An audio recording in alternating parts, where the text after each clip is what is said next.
Eu quero dar as boas-vindas aqui primeiro para o Leonel Hadi, que chegou. Seja bem-vindo, tudo bem? O bem é um conceito meio complicado nesse momento aqui no Rio Grande do Sul e em Porto Alegre, né? Mas estamos na luta aí, sempre. Muito bem. Leonel, bem-vindo. Minha solidariedade aí a todos os gaúchos. A gente está dedicando um programa praticamente inteiro ao problema no Rio Grande do Sul, ao desastre climático. A gente quer saber como é que você está e como é que está a sua família, como é que estão as pessoas que você conhece, como é que está a sua situação aí? Não, a minha situação particular, ela não tá tudo certo, porque eu moro numa região aqui que é alta em Porto Alegre, mas que não é em Costa de Morro, então eu não... Aqui, digamos, a gente está numa bolha, né? Vamos dizer assim, onde eu moro. E nós temos também a possibilidade aí de produzir, como tem poço artesiano aqui, nós temos a possibilidade de produzir 10 mil litros de água a cada 10 horas. Inclusive, eu estava vendo isso antes de entrar aqui, estava falando com o Felipe Neto, enfim, articulando. Mas, assim, a gente não encontra caminhão-pipa, entende? É uma questão muito complexa e todo mundo, assim, foi atingido de alguma forma, né? Por exemplo, no meu gabinete aí, praticamente metade do gabinete está em situação de teve que sair das suas casas ou foi atingido. E essa é a realidade aqui, né? Porque pegou várias regiões, Grande Porto Alegre. Então, a gente tem pelo menos 2 cidades que estão praticamente destruídas aqui na região metropolitana, que é Canoas e Eldorado. E ali tem muitas pessoas que são ligadas ao mandato, que foram atingidas diretamente, amigos pessoais, pessoas do mandato. Então, muitas... É impossível alguém do Rio Grande do Sul não ter algum parente ou amigo que foi atingido diretamente e que perdeu absolutamente tudo, entende? Assim, atingido por água, praticamente todo mundo. Agora, atingido assim, de perder tudo também não é incomum de nós termos aqui no Rio Grande do Sul nesse momento, na região metropolitana, que é a maior aglomeração, né? E que foi duramente atingida nesse momento. Leonel, quer fazer a pergunta? Não, eu quero me despedir de vocês, prestar minha solidariedade aí para o Leonel, que se estenda para todo o povo gaúcho. Estamos aqui, viu? Espero para divulgar boas notícias em breve. Obrigada, beijos, Miguel, beijo, comunidade, até amanhã. Beijada, até amanhã. Acho que eu voltei agora, né? Sim.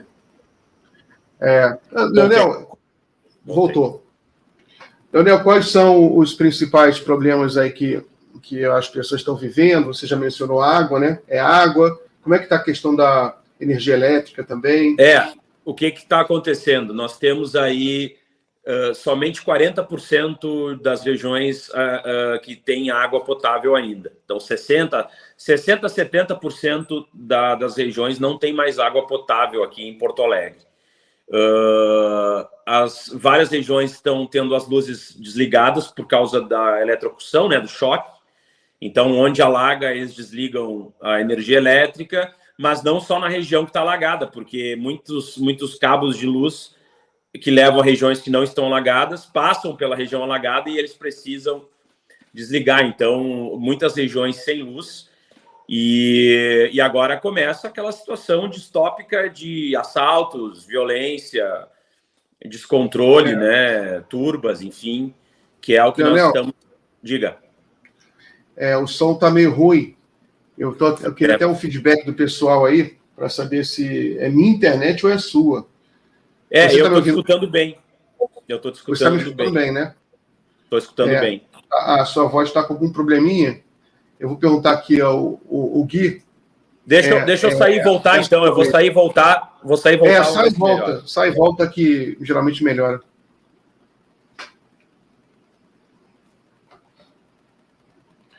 É isso aí. Ele está voltando já. Coloca aí o sobrevoo do Lula. Quero ver esse vídeo aí, enquanto o rádio não volta.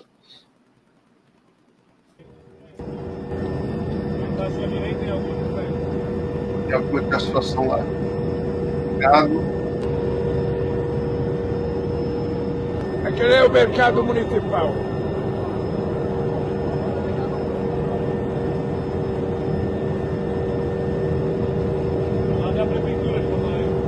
Chegou aqui o Zaratini. Tirar o som aqui do Lula, trazer o Zaratini. Oi, Zaratini, tudo bem? Oi, Miguel, tudo bom? Tudo ótimo. Zaratini, vamos fazer a conversa em 3 aqui, que o Leonel estava no bloco anterior, ele atrasou, vai ficar com a gente aqui então um pouquinho. Leonel, como é que tá o som aí? Vê se melhorou meu som aí. Melhorou. Maravilha. Leonel, trouxe aqui, você vai participar junto com o Carlos Zaratini, deputado federal pelo PT de São Paulo. Maravilha. Uma honra com o companheiro aí. Prazer, Leonel.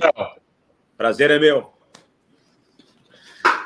O Zaratini, a gente está falando sobre a situação no Rio Grande do Sul, né? O presidente Lula acabou de assinar estado de calamidade pública. Ontem ele foi para lá, juntamente com o Arthur Lira e com o Pacheco. Eu queria saber como é que você está vendo essa situação no Rio Grande do Sul, o que você acha que o Congresso Nacional pode ajudar? Bom, em primeiro lugar, é realmente um desastre de proporções inimagináveis, né? Nós tivemos, na década de 70, no estado de São Paulo, uma grande geada, né, que foi conhecida como geada negra. Naquela época não tinha essa questão de se utilizar o adjetivo negra, né, com conotação racista, mas enfim, se falava assim naquela época. E essa geada, ela destruiu completamente todas as plantações ali do sul do estado de São Paulo, norte do Paraná. E essa região até hoje não se recuperou economicamente. Então, eu tenho muito receio de que essa situação do Rio Grande do Sul, essa grande inundação, esse desastre que está tendo, ele cause problemas econômicos de muito tempo. Então, realmente nós vamos precisar ter, e eu acho que o governo precisa ter, não só a capacidade de fazer com que haja uma recuperação rápida da infraestrutura de transporte, da infraestrutura ferroviária, enfim, de armazéns, tudo isso daí, mas também que se faça uma reestruturação produtiva, né? É necessário que se pense também nisso. E, logicamente, dessa forma, a gente pensar também no aspecto social, de milhares de famílias que perderam tudo e que tem que ter uma nova forma de se inserir na vida econômica e social. Então, é uma situação muito difícil. O governo federal está fazendo muito bem de jogar peso nisso, de tentar achar soluções o mais rápido possível. Muito bem. Estou vendo aqui o noticiário, só para atualizar o pessoal. A estimativa a estimativa até agora são 83 mortos, né? Mas ainda há 111 desaparecidos, 291 pessoas feridas. Ao todo são 873 mil pessoas afetadas pelos efeitos da tragédia climática. O Rio Grande do Sul ele é um dos principais estados agrícolas do país, também com muitas indústrias, né? O Rio Grande do Sul é um estado que tem muita indústria e tem muita agricultura também, é um dos grandes produtores de trigo. De fato, a preocupação é grande, né? No primeiro momento, para salvar as vidas, mas a economia também é importante para salvar vidas. Deixa eu ver se o Leonel está com problema de internet. Voltando. Leonel, uma pergunta para você sobre a questão, o Zaratini estava abordando aqui, a questão, que é uma preocupação, né, econômica também, porque a gente se preocupa já, porque as pessoas elas precisam trabalhar e tudo, e a questão da agricultura. Você sabe se houve se houve muito estrago nas regiões agrícolas? Afetou também? Total. Não, o Rio Grande do Sul foi destruído, na verdade, como estado, ele foi destruído completo, né? Nós temos aí mais de 330 cidades em estado de calamidade pública. Isso são 497 municípios, quase 335 cidades de 497, sendo que a maior parte dessas cidades são cidades, digamos, centros industriais, né? Digamos, centros de comércio de serviços e também de produção rural. Então, a safra já tinha, na verdade, desde 2023 a gente vem tendo perdas de safra. Então, nós tivemos aí uma forte estiagem seca no início de 2023, depois nós tivemos aqui um ciclone em junho de 2023, depois nós tivemos setembro, o Vale do Taquari, que foi o evento mais famoso aí dos últimos tempos, né, que aí mais de 50 mortes, 54 mortes ali. Depois tivemos em novembro também, algo muito parecido, mas em menor escala, e agora tivemos em abril. Só que dessa vez não foi mais só Vale do Taquari, região metropolitana, como tinha sido das últimas 2 vezes ali. Dessa vez nós tivemos aí uma quantidade de municípios absurda e Porto Alegre vivendo a pior tragédia ambiental da história. Na verdade, todo o Rio Grande do Sul, né, mas que repete também em Porto Alegre. Então, e pode ser considerado o maior evento climático da história do Brasil, porque as pessoas baseiam muito no número de mortes, né? Quantas pessoas morreram? Então, tu vai ver nos deslizamentos do Rio de Janeiro, tiveram mais de 700 mortes, por exemplo, né? Mas, assim, era uma região muito específica, né? Uma região concentrada, muito pontual, né? E dessa vez no Rio Grande do Sul foi todo o estado. Então, nós temos mais de 160 pontos de bloqueio em estradas que são completamente destruídas, trechos inteiros, pontes que caíram. É como se fosse um cenário de tsunami, um cenário de guerra civil, um cenário de terremoto, entende? Então, e generalizado, não é só numa cidade, outra cidade, é em todo o estado. É como se todo o estado do Rio Grande do Sul tivesse sido tomado por uma grande tsunami ou um grande terremoto. Então, a gente tira uma média disso, né? A quantidade de mortes aí vai ficar na casa das 200 mortes até o momento, né? Porque agora que estão contabilizando, então eu acredito que a gente vai passar um pouco de 200 mortes. Mas é isso, a questão econômica é dramática. Se nós pensarmos também que nos próximos dias teremos mais temporais e agora uma onda de frio que está chegando, vai a 10 graus nos próximos dias, então a gente sai de uma temperatura agora que deve estar na casa dos 28, 30 graus, quente, né, para o outono, e nós vamos aí para uma situação de 10 graus, com muitas pessoas ainda sem roupas, ou em regiões aí com muita umidade, etc., né, o que potencializa. Então, é uma crise social e econômica absoluta aqui no Rio Grande do Sul. É muito, muito, muito triste isso. Eu vi também que o aeroporto internacional de Porto Alegre ficou alagado, está inoperante. As previsões diziam que seria a partir de sexta-feira iam reavaliar, mas já estão colocando o aeroporto para ser reaberto só depois do dia 28, 30 de maio. Então, a gente vê aí o tempo, né? Porque o que acontece para a gente compreender? O Guaíba, aqui em Porto Alegre, ele atingiu o maior nível da história. Então, ele passou em quase em 1 metro o que tinha sido, né, na enchente de 41, que é a enchente mais famosa, etc. Então, digamos, as projeções que se faz sobre o recuo das águas é que naquele período, quando o Guaíba chegou a 4,73 metros, agora o Guaíba chegou a 5,30 metros. Então, 4,73 metros demorou 32 dias para o Guaíba voltar ao nível pré-enchente. Então, levou 1 mês para o Guaíba retornar ao leito, entendeu? Seguir como era o rio, o lago, enfim, como queiram chamar. E então, essa é uma projeção que eles fazem, que pelo menos nos próximos 10 dias nós ainda teremos situação de enchente na região de Porto Alegre, Eldorado, Guaíba, etc.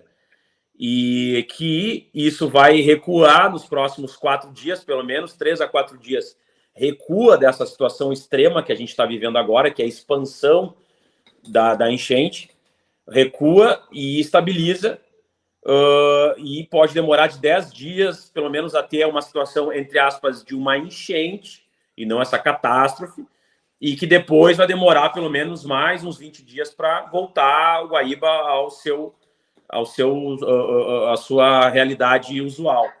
E nesse sentido aí, nós temos, então, o Rio Grande do Sul passando por 3 processos simultâneos. Então, nós temos as regiões em que o rio já baixou, que os rios já baixaram, a região do Vale do Taquari, ali, Lajeado, Mussum, etc., que boa parte estão completamente destruídas. Então, aquilo não parece que ali tinha uma casa, entende? É um amontoado de coisas. Depois nós temos a região que está sendo atingida agora, que é o epicentro, que é a região metropolitana aqui de Porto Alegre. E temos ainda regiões que podem receber essa quantidade de águas absurdas, porque essa água do Guaíba deságua na Lagoa dos Patos, então tem que é a maior lagoa da América Latina, né? E que pode ali, dependendo do volume da água, ficar sendo represado. Se a lagoa estiver alta, né? Fica represando a água aqui, por isso que a água não sai. Se tem vento sul, também a água não sai. Mas depois essa água ela vai indo em direção ao mar, passando pela Lagoa dos Patos, e dependendo da pressão que essa água descer, ela pode inundar algumas regiões mais próximas da Lagoa dos Patos. Então, tem outras regiões que podem ser atingidas. Existe a previsão do tempo que nessa madrugada agora nós podemos ter temporais muito fortes na metade sul, que foi onde não foi atingido, e também logo depois podemos ter fortes chuvas na região norte do Rio Grande do Sul novamente, que pode desaguar mais águas para a região metropolitana ou pode ir para a região oeste, que foi uma região que também não foi atingida. Ou seja, se nós tivermos um cenário muito... e que é possível, mas assim, o pior cenário possível, nós teríamos daí, então, absolutamente todo o Rio Grande do Sul atingido por esse evento climático, simultaneamente. Então, aí, é como se um país inteiro fosse destruído, né? A realidade é essa. Se a gente for pensar em termos continentais, pensar que o Rio Grande do Sul são 10 milhões de habitantes, que é muito maior que países da Europa, etc. É como se todo um país fosse destruído, a sua economia, a sua estrutura e a sua capacidade, né, de deslocamento e de acessos, né? A gente está ilhado. Na verdade, o Rio Grande do Sul hoje tem 2 a 3 estradas que ligam a outras regiões ali que antes demoravam 3 horas e meia para se acessar, hoje estão demorando 11 horas, às vezes tem que ir a Santa Catarina, de Santa Catarina pegar um outro joelho ali e retornar, então essa a realidade, né, nesse momento. Nossa, agora as estradas principais que conectam Rio Grande do Sul com Paraná, com Santa Catarina, estão fechadas? Nós temos 3 estradas de saída de Porto Alegre, a 040, a 118 e a 101, que é a que liga a Santa Catarina. Então, o que tem acontecido? Muitas pessoas desembarcam em Florianópolis de avião e vêm até aqui na 101, mas internamente, enfim, a gente está extremamente reduzido, né, os acessos à capital, e internamente nós não conseguimos acessar a outras regiões, porque ou estão completamente isoladas, só com auxílio aéreo, né? Porque agora, como não tem mais água, mas estão destruídas, então não adianta barco, não adianta entrega através de helicópteros, e muitas, para tu chegar, tem que pegar uma outra estrada, então tem que fazer um percurso gigantesco para acessar uma via vicinal para tentar chegar naquela cidade. Então, é muito dramática a situação. Agora, os combustíveis, né, começaram aquelas questões de oportunistas, né, aumento de preço de combustível, escassez de combustível, embora aqui na região não é prevista uma escassez de combustível, mas é essa situação que o Rio Grande do Sul está vivendo nesse momento. Nossa. Zaratini, o que você está achando dessa situação? O que você acha como é que você acha que está a atuação do Lula, do governo federal? Como é que você está vendo isso? Olha, o Lula teve uma atuação muito rápida, né? Ele já foi 2 vezes no Rio Grande do Sul, né? A primeira vez ele foi com ministros, acompanhado de ministros, agora ele foi acompanhado do presidente da Câmara, o presidente do Senado, o presidente do Tribunal de Contas, né, de forma que ele fez um trabalho no sentido de unificar, né, os diversos poderes da República para poder mobilizar o mais rapidamente possível o apoio, a ajuda ao povo do Rio Grande do Sul. né? Então, porque você sabe, nosso orçamento, ele é justíssimo, né? Quer dizer, não tem espaço para fazer essa mobilização de recursos, porque nós não estamos falando aqui na casa de milhares de reais, talvez nem de milhões, estamos falando na casa de bilhões que vão ser necessários para recuperar o Rio Grande do Sul. Então, é necessário que haja a possibilidade de utilizar recursos extraordinários. E isso vai se fazer através de um decreto de calamidade pública que vai permitir ao governo, então, aportar recursos para essa recuperação do Rio Grande do Sul. Então, o presidente agiu rapidamente, porque se a gente fosse aqui discutir de onde vai tirar o dinheiro, ia ser impossível fazer qualquer atendimento, porque a educação, o dinheiro é justo, a saúde, o dinheiro é justo, não tem nenhum lugar que você fala, está sobrando. Então, a gente realmente vai precisar dessa mobilização extraordinária de recursos do orçamento federal. E isso o presidente está fazendo com grande capacidade. Além de deslocar equipes do DENIT para o Rio Grande do Sul, mobilizar essas equipes, colocar o pessoal das Forças Armadas também. Aliás, essa questão das Forças Armadas tem centenas aí de áudios, de fake news, dizendo que o Exército não está fazendo nada, não está atuando em nada, né? Eles falam, esse Exército que ia salvar o país, olha aí, não está fazendo nada pelo povo do Rio Grande do Sul, com o objetivo, claro, de queimar o comandante do Exército, né? E queimar, e com isso atacar aqueles que muitos achavam que iam apoiar o golpe, né? Então a extrema-direita oportunisticamente lança essas fake news aí em relação ao Exército Brasileiro. Rad, e o governo estadual, o Eduardo Leite, como é que você está vendo a atuação dele? O que a gente tem que dialogar agora, claro, a gente tem que ter unidade, etc. E o presidente Lula foi extremamente ágil, né, na vinda dele a primeira vez em Santa Maria, que tinha sido a primeira região atingida. Não fica no Vale do Taquari, mas teve muita chuva lá e é raro. Santa Maria não é um local, né, é um local muito importante economicamente no Rio Grande do Sul, mas é um local que não é comum esse tipo de tragédia, de deslizamentos e tal, e teve. E aí estava no ápice dessa situação de chuvas e o presidente Lula foi a Santa Maria. E depois a questão do Vale do Taquari piora e chega a Porto Alegre e ele vem novamente aqui a Porto Alegre e dessa vez trazendo todas as representações de poderes, né? Então eu penso que tudo que foi demandado para o governo federal até o momento foi disponibilizado, né? O governo federal disponibilizou. Acho que isso que tem que ser dito. E está sempre em contato. O ministro Paulo Pimenta está 24 horas ativo aqui. Temos um escritório hoje de crise, vamos chamar assim, né? Um escritório do governo aqui no Rio Grande do Sul. Então é como se parte de Brasília viesse para Porto Alegre, ficará aqui no Rio Grande do Sul pelos próximos 6 meses, no mínimo. E então, por parte do governo federal, eu acredito, né? Agora aquilo, tem que debater no Congresso Nacional a liberação dos recursos, etc. Essa desburocratização, vamos chamar assim, né? Que, bom, isso em tese está sendo feito. Agora, em relação ao governador Eduardo Leite, ele inicia muito mal, né? Ele inicia muito mal as tratativas com o governo federal, fazendo um tweet, criticando Lula, etc. Né? Sendo que em nenhum momento o Lula tinha sido acionado antes disso, né? Então ele faz pelo Twitter, pelo X, né? E vários discursos perdidos ali. Aí o Lula vem a Santa Maria e a coisa um pouco muda de figura, mas é sempre tentando reduzir a relevância do governo federal ou repassar responsabilidades do governo estadual para o governo federal.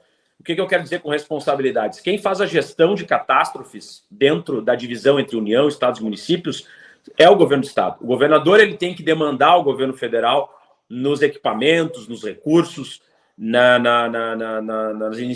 quantidade de militares, helicópteros que precisa. Não é simplesmente, não, manda o que tiver, manda tudo, né? Não, tem que dizer, olha, preciso disso, precisa ter uma gestão sobre isso. E o governador Eduardo Leite tentou, em todos os momentos, repassar essa obrigação dessa gestão para o governo federal, que não tem como, né? Não tem capilaridade para isso. Então, depois, claro, ele começa a fazer uma gestão um pouco mais ponderada nesse sentido, mas a gente tem que lembrar, para mim, alguns aspectos anteriores a isso, né? Porque essa é a maior catástrofe da história do Rio Grande do Sul. Independente de quem fosse o governo, nós estaríamos vivendo essa situação. Para mim é isso, né?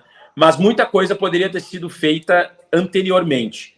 Por exemplo, o investimento em prevenção de danos ambientais, de tragédias ambientais. O governo Eduardo Leite retirou 25% do orçamento focado nessa questão de prevenção de incidentes ambientais. Então, quer dizer, houve uma redução orçamentária de algo que era previsto. Nós aprovamos, durante o governo Eduardo Leite anterior, a gestão anterior, ele aprovou uma série de flexibilizações no Código Ambiental.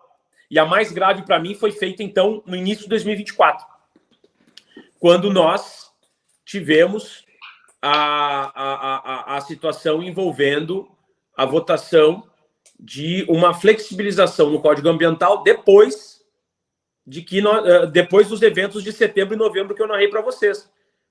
Tivemos enxurrada em setembro, tivemos enxurrada em novembro, tivemos quedas e destruição de barragens, ou barragens que verteram água, e o projeto que foi aprovado e sancionado pelo governador Eduardo Leite em abril desse ano previa justamente a utilização de áreas de preservação permanente, justamente áreas em que 60% das pessoas que morreram, etc., em setembro, essas áreas foram autorizadas pelo governador Eduardo Leite, quando sancionou essa lei, que fossem utilizadas para fazer a reserva de água, para fazer barragens, para fazer...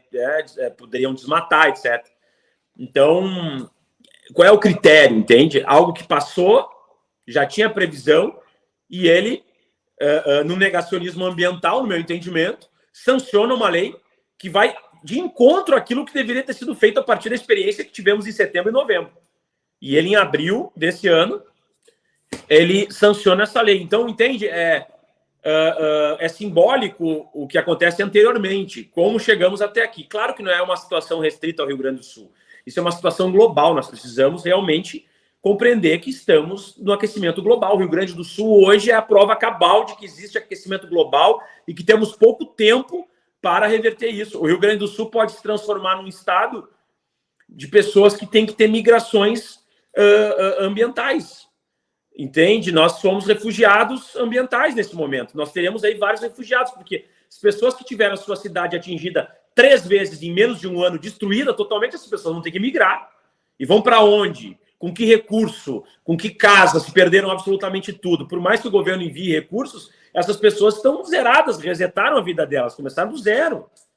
Então, quer dizer, os refugiados ambientais, aquilo que a gente dizia muito da África, de regiões e tal, né? Está acontecendo nesse momento no Rio Grande do Sul, entre outros lugares do mundo. Mas o Rio Grande do Sul hoje é a prova cabal de que a gente precisa discutir o aquecimento global. Né? E, enfim, isso está passando por políticas, por projetos que são votados. Bom, só para finalizar, o Redecker, deputado federal, foi o relator de um projeto que autoriza a destruição de quantidade de tamanho, né, de terras, de desmatamento compatíveis com o Rio Grande do Sul e Paraná, simultaneamente. O Redecker do PSDB, mesmo partido do Eduardo Leite, foi o relator de um projeto que está na CCJ, enfim, aí, que vai ser votado na Câmara dos Deputados, que aprova a destruição, né, da floresta em uma área equivalente ao Rio Grande do Sul e Paraná. E é daqui do Rio Grande do Sul, e é ligado ao governador, e está vendo essa situação agora aqui, e aí vai me dizer que não tem uma relação, não tem com a outra, não se relaciona a isso? Então é isso que a gente precisa nesse momento, trazer para o meio de campo aqui e trazer as pessoas à sensatez.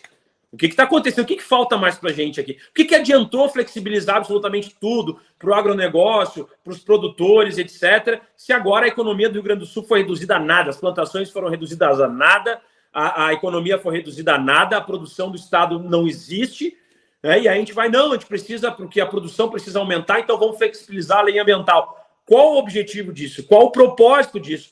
E por que as pessoas não relacionam o que estamos vivendo com aquilo que é aprovado nas câmaras dos deputados, nas assembleias legislativas, né, e é tensionado pelos setores produtivos do país? Estamos acabando com o planeta e com a nossa economia, inclusive. Para mim é isso. Zaratini, pela gravidade, pelo depoimento aí do Leonel, a gente vê que o Brasil, né, o governo federal, o país vai ter que ajudar o Rio Grande do Sul. Né? Dessa vez, é uma dessas situações em que a gente vê a importância da gente ter um país organizado, né? um Estado organizado. O Rio Grande do Sul tem o seu governo estadual, mas ele está dentro do Brasil, né? Um Estado brasileiro. Eles são brasileiros. O que você acha que a gente pode fazer para ajudar eles? Bom, eu acho que essa reconstrução ela passa também por uma outra visão desse agronegócio, né? Como falou o Leonel aí.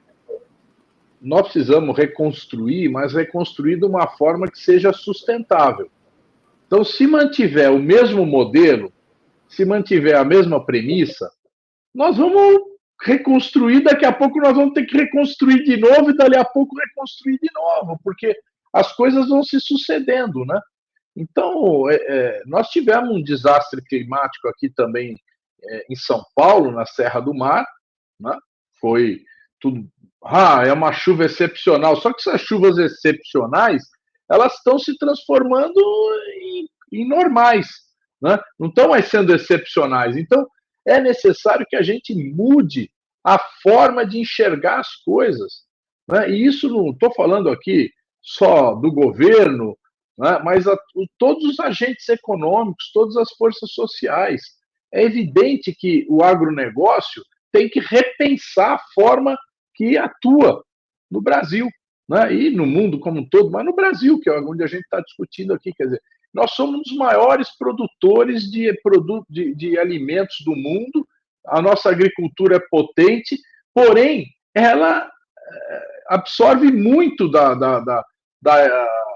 do meio ambiente. Nós precisamos garantir a proteção do curso natural dos rios, de todas as florestas, nós precisamos recuperar a mata ciliar, nós precisamos fazer uma série de coisas que, evidentemente, impõem restrições ao agronegócio. Agora, se o agronegócio ficar resistindo, dizendo não pode fazer nada com nós, não pode mexer com a gente, nós não vamos conseguir ir para frente. Olha, eu quero dizer, eu visitei agora, fomos numa delegação para a China. A China teve um processo de industrialização nos anos 80. Foi um processo maluco. Eles industrializaram, mas não queriam nem saber o que fazer com dejetos, com restos, era uma carbonização total. Eles começaram a destruir o meio ambiente, poluir tudo. Agora eles estão refazendo tudo de novo.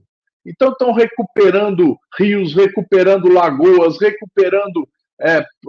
acabando com projetos de usinas termoelétricas e entrando com energia solar, com energia eólica. Então, é uma revisão do que foi feito. Então, ou a gente bota na mente nossa, do povo brasileiro e principalmente dos empresários do agronegócio, que a gente tem que mudar. Né? Não é possível. Não é possível continuar o mesmo modelo.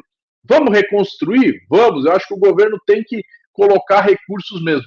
Porém, temos que reconstruir de uma outra forma, com uma outra visão. Senão, eu acho que realmente nós vamos gastar muito dinheiro, vamos reconstruir, evidentemente, volta as coisas a acontecerem, a economia vai voltando ao normal, mas qualquer momento pode ter de novo uma inundação desse tipo. Olha, eu fui em Porto Alegre algumas vezes na vida, não muitas, mas algumas eu fui. Eu nunca imaginei que era possível acontecer o que está acontecendo, a cidade inteira inundada. Né? Por quê? Porque o rio subiu muito acima. Então, parou a cidade, parou o aeroporto. Outras cidades, pior ainda, foram destruídas. Né? Casas, moradias. Né? Essas de Porto Alegre, a hora que o rio baixar, vai ser aquilo cataclisma. Né? O que você vai encontrar ali? Que todo mundo conhece, o mercado municipal, né? Que é um ponto turístico de Porto Alegre. O que vai sobrar ali do mercado municipal? Né? Aquilo ali, a hora que a água baixar, você vai ver que acabou tudo, né? Vai ter que refazer todos aqueles negócios e assim por diante. Restaurantes, casas, escritórios, enfim. É um desastre de grandes proporções. Então, nós temos que recuperar, mas recuperar com outras premissas. Muito bem. Vou encaminhando para o final, Leonel. Leonel, só deixar então uma mensagem de solidariedade mais uma vez. Eu acho que tudo vai ser reconstruído. A gente já viu cidades destruídas por cataclismos climáticos, por guerras, né? E foram todas reconstruídas. Então, Porto Alegre é uma grande cidade, vai ser toda reconstruída. O grande Porto Alegre vai ser toda reconstruída. Vai ser a oportunidade de reconstruir com uma lógica mais ecológica, né? Já se preparando para eventos desse tipo. É uma lição para o Brasil também, para outras cidades se prepararem já. É importante deixar espaço para as águas serem escoadas, né? A maneira como as cidades foram construídas no Brasil, no mundo inteiro, é horrível, tudo concreto, as águas não têm para onde sair. É importante sempre deixar saída para as águas. Mas então agradeço muito a sua participação, Radi, para te contar sempre com a gente aqui. Qualquer coisa é só avisar que a gente está aí para ajudar, tá bom? Zaratini, a gente acabou que a gente conversa sobre a China em outra oportunidade. Ficamos aí focando aqui no Rio Grande do Sul. Um forte abraço para você também. Muito obrigado, Miguel. Uma boa noite aí para você e para todos que estão nos ouvindo. Valeu.